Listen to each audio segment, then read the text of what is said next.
जय हिंद, नमस्कार साथियों। आप सबका स्वागत है 7 बटे पर।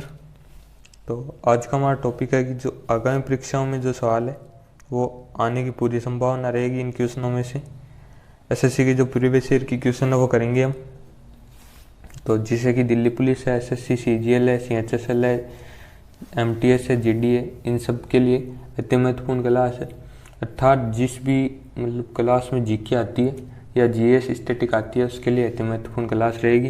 क्लास को पूरा लेना है। और तो चलिए दोस्तों स्टार्ट करते हैं क्वेश्चन नंबर 1 से। तो क्वेश्चन नंबर 1 है कि मनुष्य, वनस्पति और जीव जंतु, मत्स्य, पशुपालन आदि जीवमंडल से प्राप्त संसाधन जिसमें जीवन होता है वे क्या कहलाते हैं। ऑप्शन 1 है जैव संसाधन, ऑप्शन 2 है नवीकरणीय संसाधन, ऑप्शन 3 है अजैव संसाधन, ऑप्शन 4 है संभावित संसाधन। राइट आंसर क्या होगा दोस्तों? तो राइट आंसर होगा ऑप्शन नंबर 1 जैव संसाधन कहलाते हैं।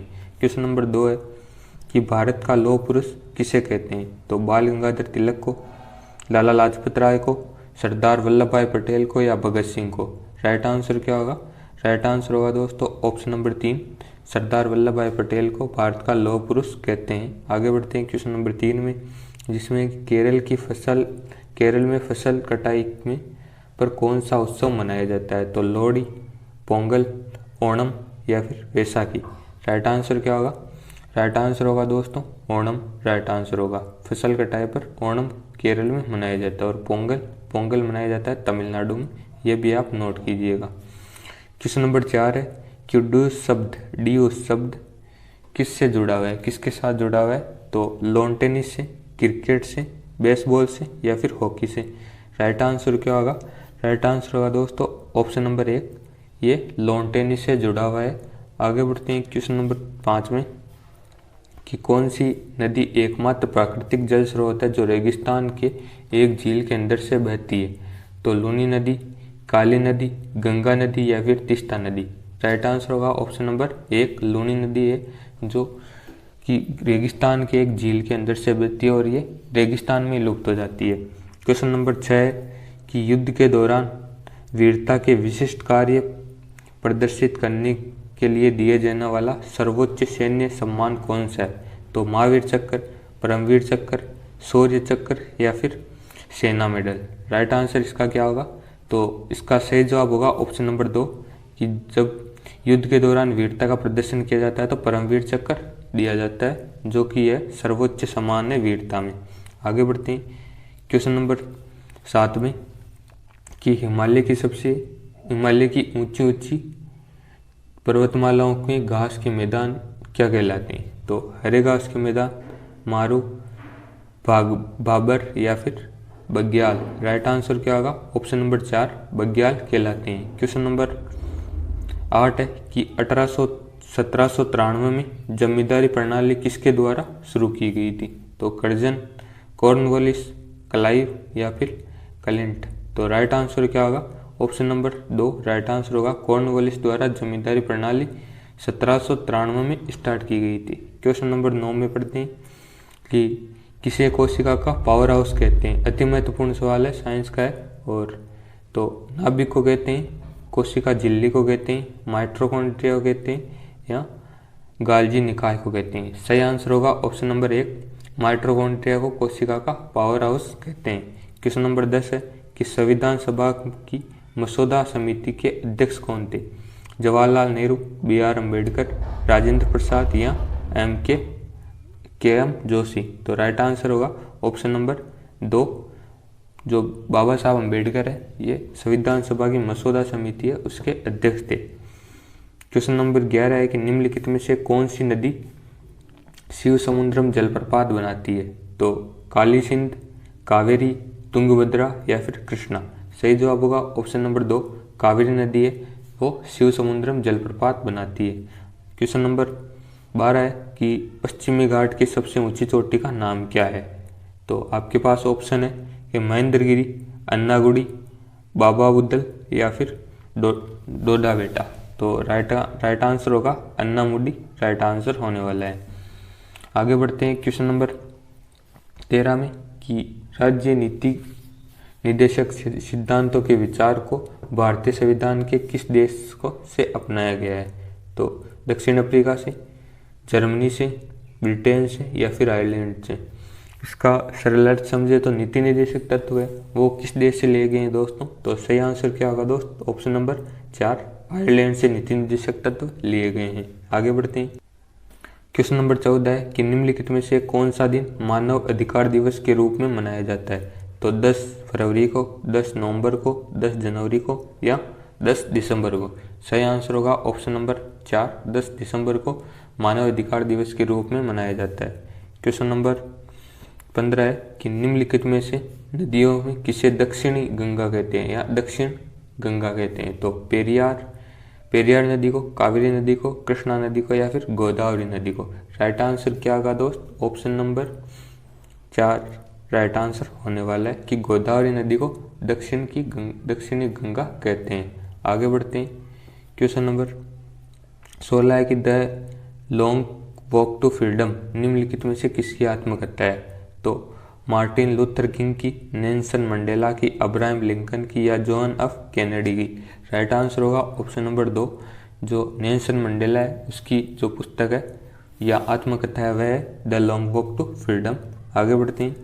क्वेश्चन नंबर 17 में कि ज्ञानपीठ पुरस्कार निम्नलिखित में से किस क्षेत्र में की उत्कृष्टता के लिए दिया जाता है?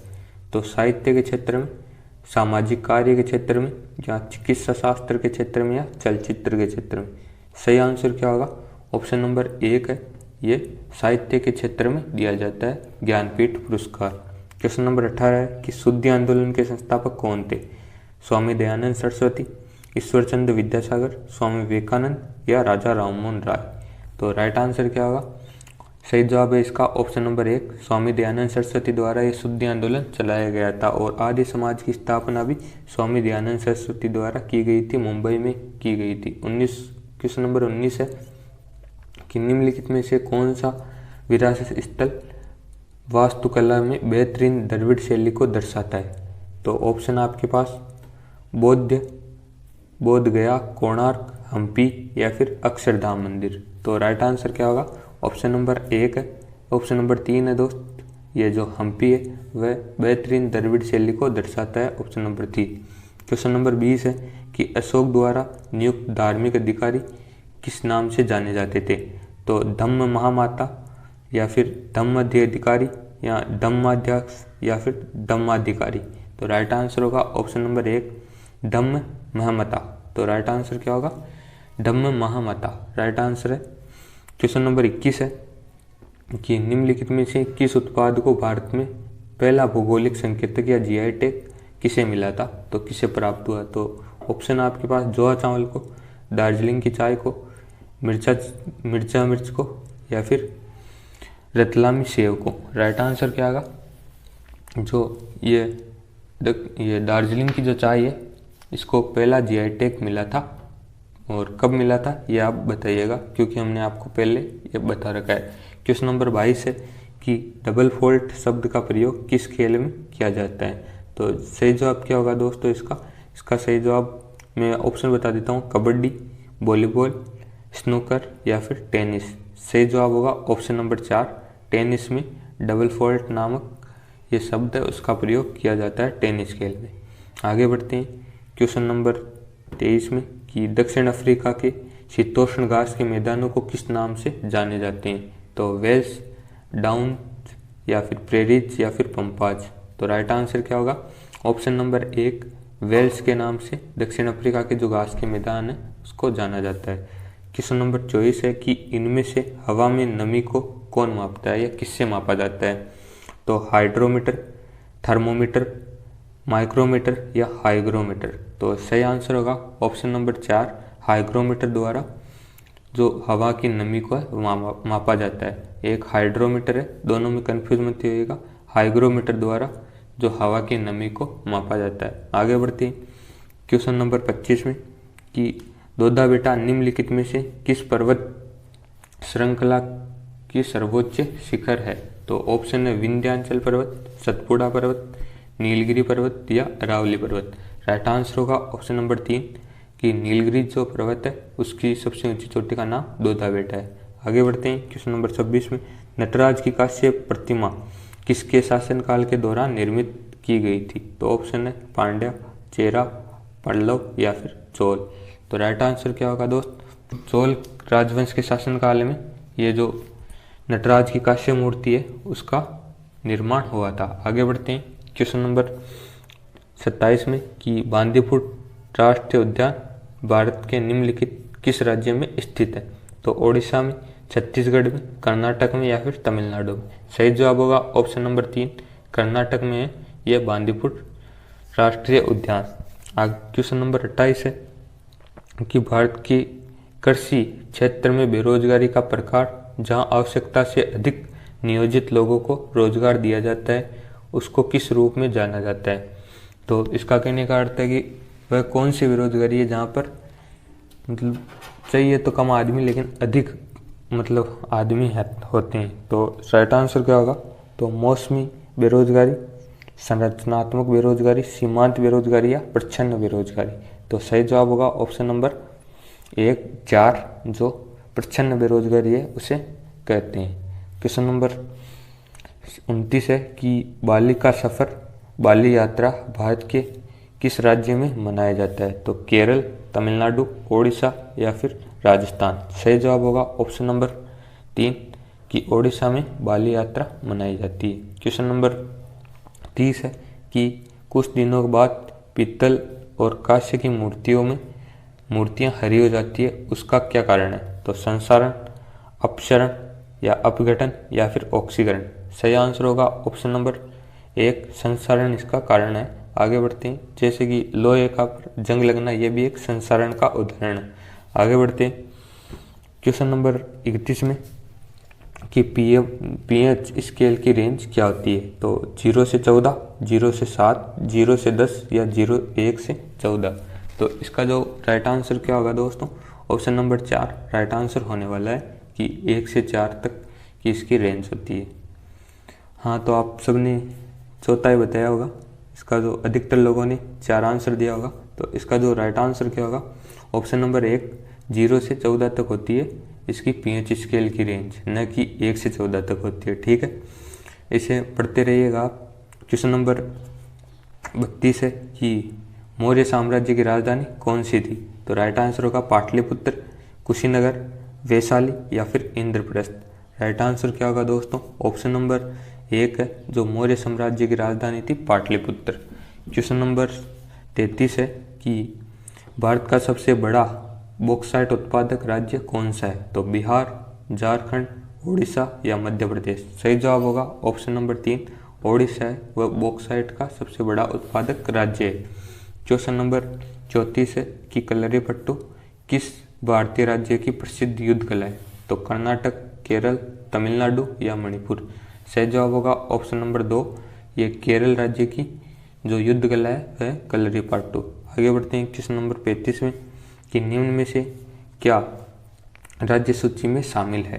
तो कौन सी चीज़ इसमें से राज्य सूची में शामिल है वो आपको बतानी है। बैंकिंग, रक्षा, पुलिस या फिर वन। सही जवाब होगा ऑप्शन नंबर 3, जो पुलिस है वह राज्य सूची में शामिल है और ये सभी संघ सूची में शामिल है दोस्तों। क्वेश्चन नंबर 36 है कि आगरा की मोती मस्जिद किस मुगल शासक के ने निर्माण करवाया था? आगरा की मोती मस्जिद का। तो शाहजहां ने, अकबर ने, औरंगजेब ने या फिर हुमायूं ने। तो इसका जो सही जवाब होगा ऑप्शन नंबर 1 है कि शाहजहां ने आगरा की मोती मस्जिद का निर्माण कराया था। क्वेश्चन नंबर 37 है कि पहले आधुनिक ओलंपिक खेल कब हुए थे, कब आयोजित किए गए? तो 1896 में, 1943 में, 1921 में या फिर 1935 में। सही जवाब होगा ऑप्शन नंबर 1, 1896 में ये आयोजित किए गए थे। क्वेश्चन नंबर 38 है कि गांधार कला शैली किस राजवंश के तहत विकसित हुई थी? तो कुषाण, मौर्य, गुप्त या फिर चोल। इसका जो सही जवाब होगा ऑप्शन नंबर 1 है कि कुषाण राजवंश में ये विकसित हुई थी गांधार कला शैली। आगे बढ़ते हैं क्वेश्चन नंबर 39 में कि भारत की जीडीपी की गणना के लिए कौन सी संस्था जिम्मेदार है? तो भारत की ये जीडीपी की गणना कौन करता है दोस्तों? ये आपको बताना है कि वित्त मंत्रालय करता है, या मुख्य आर्थिक सलाहकार करता है, या राष्ट्रीय भारतीय रिजर्व बैंक करता है, या फिर केंद्रीय सांख्यिकी संकाल ये कार्यालय करता है। तो राइट आंसर होगा ऑप्शन नंबर 4, केंद्रीय सांख्यिकी कार्यालय द्वारा ये जो इसकी जीडीपी की गणना की जाती है केंद्रीय सांख्यिकी कार्यालय द्वारा। क्वेश्चन नंबर 40 है कि स्वच्छता स्वतंत्रता से अधिक महत्वपूर्ण है, ये किसने कहा था? जवाहरलाल नेहरू ने, सी राजगोपालाचारी ने, महात्मा गांधी ने या फिर सुभाष चंद्र बोस ने? सही जवाब होगा ऑप्शन नंबर 3, ये जो महात्मा गांधी द्वारा ये कहा गया था कि स्वच्छता स्वतंत्रता से अधिक महत्वपूर्ण है। क्वेश्चन नंबर 41 है कि डूरंट कप किस खेल से संबंधित है? हॉकी से, क्रिकेट से, फुटबॉल से या फिर टेनिस से? सही जवाब होगा ऑप्शन नंबर 3, फुटबॉल से वो जो डूरंट कप संबंधित है। क्वेश्चन नंबर 42 है कि जातक कथाएं निम्नलिखित में से किस संप्रदाय से जुड़ी हुई है? तो लिंगायत संप्रदाय, जैन धर्म से, बुद्ध धर्म से या फिर शैव धर्म से? राइट आंसर होगा ऑप्शन नंबर 3, जो बौद्ध धर्म है इससे ये जातक कथाएं जुड़ी हुई है। क्वेश्चन नंबर 43 है कि भारत सरकार द्वारा योजना आयोग किस वर्ष स्थापित किया गया था? 1950 में, 1951 में, 1949 में, 1948 में? सही जवाब होगा ऑप्शन नंबर 1, 1950 में यह योजना आयोग स्थापित किया गया था, जो वर्तमान में नीति आयोग के नाम से जाना जा रहा है। क्वेश्चन नंबर 44 है कि चावल की एक अनोखी किस्म पोकल्ली जो लवणता को बनाए रख सकती है, वह स्थानीय रूप से भारत में किस राज्य की है? तो ऑप्शन है गोवा की, आंध्र प्रदेश की, केरल की या फिर तेलंगाना की? सही आंसर होगा ऑप्शन नंबर 3, ये जो किस्म है ये केरल की है, इसका नाम है पोकल्ली, ये नाम याद रखिएगा, केरल की है। क्वेश्चन नंबर 45 है कि राग है मियाँ मल्हार के सृजनकर्ता कौन थे? तो ऑप्शन है पंडित जसराज, अमीर खुसरो, तानसेन या फिर मीराबाई? तो मियाँ मल्हार के जो सृजनकर्ता है वो है तानसेन। क्वेश्चन नंबर 46 है कि जब सरकार का कुल राजस्व उधार छोड़कर नियोजित व्यय से कम है तो इसे क्या कहते हैं? तो घाटा वित्तीयन, राजस्व घाटा, राजकोषीय घाटा या अंदाजपत्र न्यूनता? तो राइट आंसर होगा ऑप्शन नंबर 3, राजकोषीय घाटा इस स्थिति को कहते हैं। क्वेश्चन नंबर 47 कि भारत का सर्वोच्च शांतिकाल वीरता पुरस्कार कौन सा है? तो परमवीर चक्र, अशोक चक्र, कीर्ति चक्र या फिर महावीर चक्र? तो राइट आंसर होगा ऑप्शन नंबर 2, अशोक चक्र जो है सर्वोच्च शांतिकाल वीरता पुरस्कार है। अर्थात क्योंकि हमने आपको पहले बताया था कि वीरता में जो सर्वोच्च सम्मान है वो परमवीर चक्र है, लेकिन यहाँ पर है कि वीरता, ये जो शांतिकाल में जो वीरता है उसका जो सर्वोच्च सम्मान वो अशोक चक्र है। ये आप याद रखिएगा, इनका अंतर कैसे होता है। क्वेश्चन नंबर 48 कि भारत एक खोज द डिस्कवरी ऑफ इंडिया पुस्तक के लेखक कौन है? तो ऑप्शन आपके पास अटल बिहारी वाजपेयी, महात्मा गांधी, इंदिरा गांधी या फिर जवाहरलाल नेहरू? सही जवाब होगा ऑप्शन नंबर 4, जवाहरलाल नेहरू इसके लेखक हैं। आगे बढ़ते हैं क्वेश्चन नंबर 49 में कि क्वेश्चन 49 है कि ओजोन रिक्तीकरण या डिप्लेशन, ओजोन डिप्लेशन किसके पास सबसे ज़्यादा होता है? तो महासागर के पास, ध्रुवों के पास, कटिबंधों के पास या भूमध्य रेखा के पास? सही जवाब होगा ऑप्शन नंबर 2, ध्रुवों के पास ये सबसे ज़्यादा होता है। क्वेश्चन नंबर 50 है और अंतिम क्वेश्चन है कि ब्रिटिश सरकार द्वारा भेजे गए साइमन कमीशन का बहिष्कार क्यों किया गया था? तो ऑप्शन आपके पास कि कमीशन में भारत की वित्तीय स्वतंत्रता पर अंकुश लगाया गया था, इसलिए किया गया था। क्वेश्चन नंबर, ये ऑप्शन नंबर 2 है कि सदस्यों के बीच मतभेद था। ऑप्शन 3 है कि कमीशन में कोई भी भारतीय सदस्य नहीं था। और ऑप्शन नंबर 4 है कि इसमें रियासतों का विशेष अधिकार दिए गए थे। तो ऑप्शन 3 राइट आंसर होगा कि कमीशन में कोई भी भारतीय सदस्य नहीं था, इसलिए जो ये साइमन कमीशन है इसका विरोध किया गया था। क्वेश्चन नंबर, चलिए दोस्तों आज के प्रश्न इतने ही थे, तो आशा करता हूँ कि आप इनको नोट करेंगे और आपने अगर वो पिछले वाले हमारी क्लासें नहीं लिए तो मॉक टेस्ट की लगभग 20-21 क्लासें हो चुकी है, उनको भी ले लीजिएगा। अति महत्वपूर्ण क्लासें और जो आगामी जो एग्ज़ाम है उसके लिए अति महत्वपूर्ण रहेगी और आगामी एग्ज़ाम में आने के पूरे आसार हैं इन क्वेश्चनों के, तो आप इनको लेते रहिएगा। और आपका वीडियो देखने के लिए प्रेम पूर्वक बहुत बहुत धन्यवाद। मिलते हैं नेक्स्ट वीडियो में नए टॉपिक के साथ।